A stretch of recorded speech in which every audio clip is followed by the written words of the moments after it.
আজ অর্থাৎ শনিবার রাতের অন্ধকারে কীটনাশক দিয়ে মেরে দেওয়া হলো সমস্ত পুকুরের মাছ বলে জানাচ্ছেন এক মৎস্য চাষির স্ত্রী। ঘটনাটি ঘটেছে বীরভূমের রামপুরহাট থানার অন্তর্গত খরুন গ্রামের শেরপুকুর নামে একটি পুকুরে।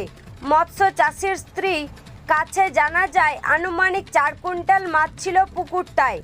আর সেই পুকুরটিতে রাতের অন্ধকারে কে বা কারা কীটনাশক দিয়ে সমস্ত মাছ মেরে দেয় বলে জানিয়েছেন মৎস্য চাষির স্ত্রী। তারা এমনও জানান, সকালবেলায় উঠেই আমরা সেই পুকুরে গিয়ে দেখতে পাই পুকুরের সমস্ত মাছ ভেসে উঠেছে। তার ফলে এই নিয়ে গ্রামের মেম্বারকে জানানো হয়েছে, কোনো সুরাহা পায়নি তারা বলে জানাচ্ছেন। আর তার ফলে মৎস্য চাষির যতন লেটের মাথায় হাত। এই নিয়ে তার স্ত্রী আমাদের সংবাদ মাধ্যমে কি জানাচ্ছেন আসুন বিস্তারিত শুনে নিন। Bureau report, Tarapith TV.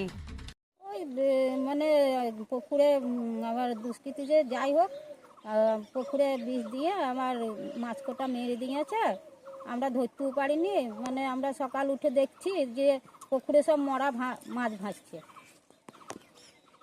হ্যাঁ, স্থানীয় মেম্বারকে জানাচ্ছি, মালিকরাও দেখেছে।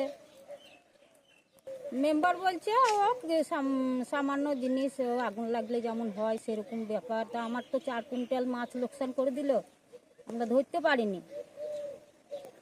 এই মাসে আমার স্বামী ফেলালছে যতন লেট। আমার নাম গায়ত্রী লেট। আমি চাইছি যে আমরা তো গরিব মানুষ, জমি জায়গা কিছু নেই। তা আমার স্বামী আমরা এইটু নিয়ে পড়ে থাকতাম, করে খেতাম। সেইটা মানে একটু আপনাদের কৃপায় একটু সাহায্য যদি করেন তো চাচ্ছি এটা।